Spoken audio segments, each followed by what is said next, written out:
Shalom לכולם, בשם השם נעשה ונצליח. Baruch Hashem, it's good to be back.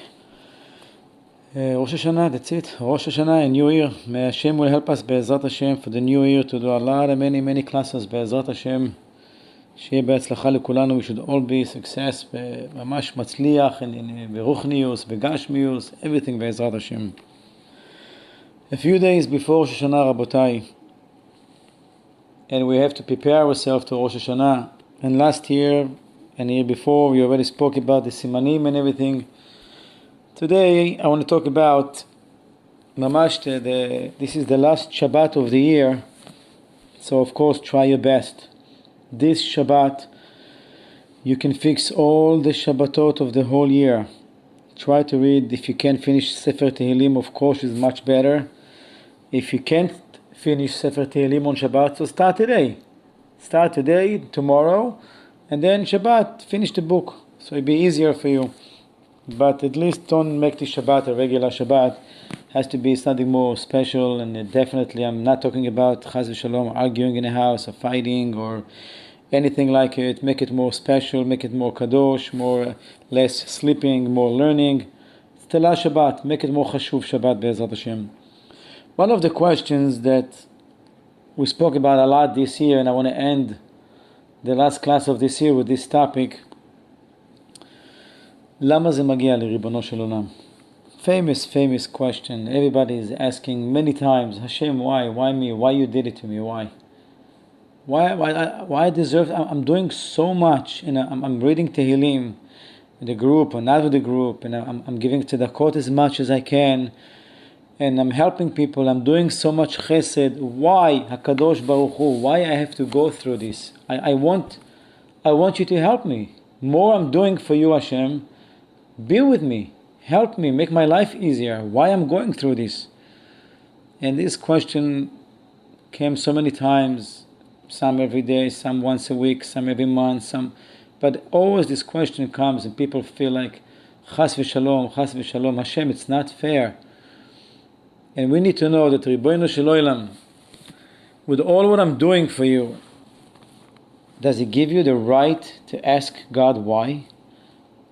Does He give you the right, because you do so many good things, and Baruch Hashem, you put tefillin and you pray and you keep Shabbat and you do tzedakot, and you're so kind to your wife, you're so kind to your husband, you do so many good things, that gives you the excuse to ask God why? Like when we ask Hashem why, every time I ask God why, that means I have my thoughts, and Hashem did whatever He did. I don't think it's right. I want to know why. This is Chas v'Shalom. Every time we ask Shamayim, why this has happened? And Hashem is looking at you like, you really questioning me? Like you're really trying to understand how I'm working? Who you are compared to God, to try to understand how God is working, and you're wondering and you're asking Hashem, why? So Kol Bar Dat Yodea, every person knows, usually, when I'm trying to see something from far, and I can't see it, obviously, something is wrong with my eyes. I have to go to a doctor and to get a higher prescription. And that's what we have to do. When you start to see that you have so many questions about Hashem, you have to change your prescription to a higher one. Your emunah is not high enough. So therefore you're asking God so many questions, and you're questioning God. Why this is happening and why that happened. It's not so fair, it's not so right. But that's because your prescription, your emunah is very low. When a person will change his mishkafayim, his glasses, lemispar gadol yoter, to a higher number, fix your prescription, go to an eye doctor. Oh, now I see good, now I see clear. Wow, thank you, doctor. More and bigger emunah will have, you'll start to see things more clear in life. Less emunah you have, more questions you're going to have to Hashem. And that's what we have to do. Remember, we have to make sure that we're wearing the right glasses. Every time you ask questions about God, and every time you're doubting God, every time you think something is not fair here, the Torah says, my dear friend, you put the wrong glasses on. Go change them. Go put the right glasses. HaKadosh Baruch Hu He's so kind to us. He's so good to us. He does only good things. Even though it seems hard, even though it seems bad, even though it seems like, what's good about this, Rabbi? And what's good about... I can't answer your questions. There's so many questions. Why this guy passed away? Why this one get the cancer? Why this? Why... You're right. There is so many questions that we don't have answers. But the Torah says one thing we do have to do is to have emunah in Hashem. Avinu Malkenu. If you believe God is your father, Father doesn't want to hurt his children. Father wants the best for you. Even though a doctor, let's say you have Rachmanus, and the doctor will have to operate that person, and the doctor will say, oh, I can't, it hurts me, I can't cut his leg, I can't do surgery, he's going to bleed, I don't have the heart for it. Excuse my French, it's a silly doctor. You have to do your job because you're going to save his life. What are you going to say? I have Rachmanus? I have Rachmanut, I can't do it. The guy will die. When Hashem does something and it looks like a surgery and it looks like the person is bleeding, if it's physically or if it's spiritually, the person is bleeding and he can't take it. But remember, Hashem, Rofeh kol basar u'mafli la'asot, is a doctor. Some people just need Band-Aid, and they Baruch Hashem, they fine. Some people need just to take pills, and they feel better and they're connected to Hashem. And some people, to be connected to Hashem, they have to go through surgery. Sometimes Hashem, chas v'shalom, have to hit a little bit harder for you to be connected to Him. Some don't need it. Some need small reminder, just a Band-Aid. And Baruch Hashem, Hashem, I'm sorry, I was wrong. He's connected to God. But some have emunah so low that Hashem needs to strike harder, and then you go back to Hashem. For example, Rav Zilberstein says, Shalita, famous, I don't know if you know about those two brothers. Their name is Strauss. Strauss, two famous brothers. They lived in America. I'm talking about maybe 70 years ago. And they helped a lot. They helped a lot back at the time. Anything to do with Israel. They loved Israel so much. Anything they did just to help Israel. Even the Nathan Strauss, because of him, the city calls Netanya. The city Netanya was him, Nathan. He's the one that started build the city. He gave all the money. They were two rich brothers. He gave the money to start building the city Netanya. And that's why they call him Netanya or Nathan. That's his name. So those two brothers, Strauss, Nathan and his brother, they unfortunately not keeping Torah and mitzvot. But anything to do with Eretz Israel, they would love to give. They would love to help, and that's what they did. So one time the Chachamim or the Rabbanim, they heard they were such a nice people, they're helping so much, they went to them. And they said, listen, we heard you're helping us, Eretz Israel, so much. We live in Yerushalayim. There is hundreds of poor people who have nothing to eat. And we open a soup house, kitchen, whatever it's called, for those people to come and eat. And we support them. They come every night, they sit in, we give them soup and so on. So please, can you help? So one brother looked at the other brother and said, look at Nathan and says, what those guys, would they pay us? What they want from us? Money? Let them find from their own kind. That's not for us. But Nathan felt like a little bit, you know what, let's give something. It's not nice not to give nothing. So he told the rabbi how much really you need. So he gave him a nice amount. That was nice of him. One day they came to Eretz Israel and the rabbi told Nathan, come, I want to show you where your money went. They went to Yerushalayim and they saw this big kitchen and all the poor people sitting and eating and mamash, you can see in Nebuch cases, really, Hashem Erachim. And Nathan was touched. He was touched. Like really, that's where my money goes, feeding all those people. I didn't realize how many poor people here. So he told his brother, let's help them all. Look how many people they feed here. He said, stop it. Since when you become religious? Leave me alone. Forget about it. And he left the place. And the rabbi told Nathan, thank you so much.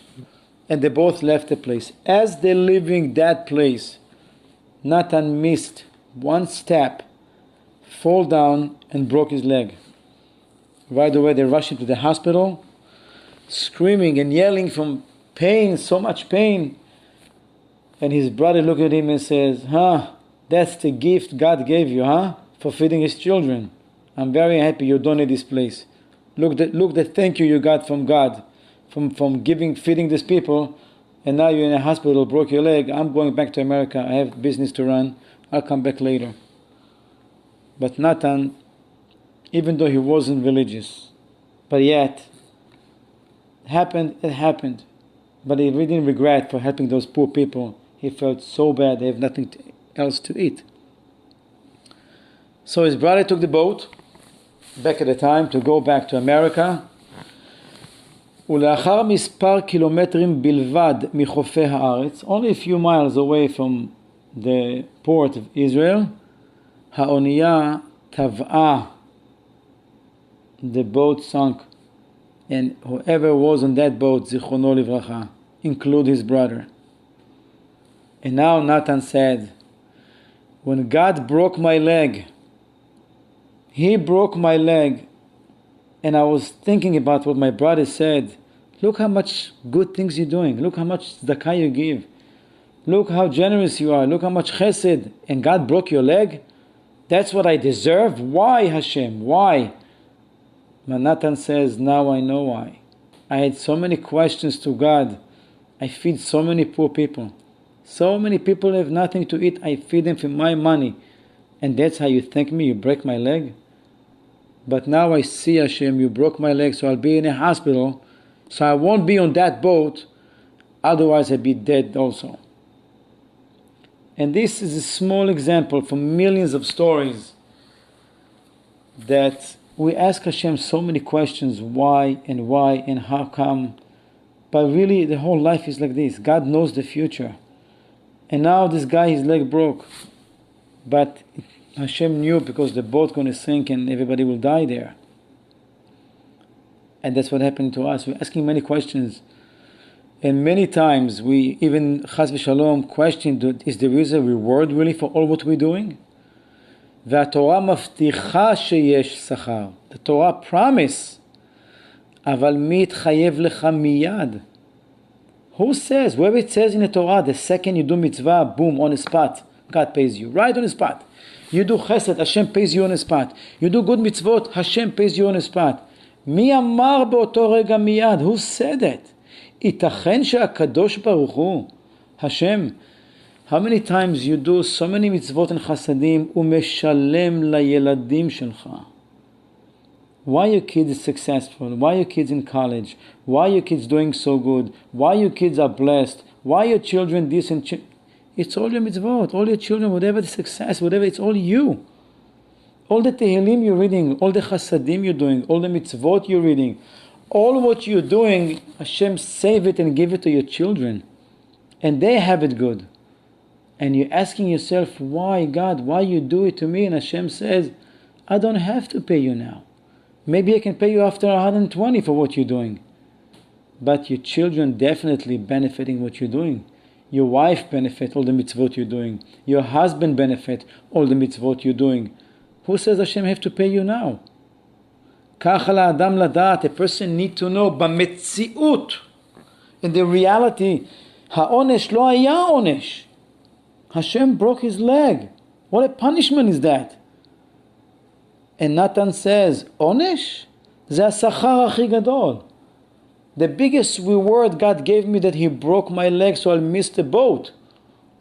That's the biggest chesed Hashem did with me. So many times we think, how could you do chesed with a person? By breaking his leg, you're doing him chesed? That's a punishment. That's what we think. But that's not what Hashem think. Hashem broke his leg, so you're not going to make it. And you can't be on that boat. And you stay here in Israel, and I'm saving your life.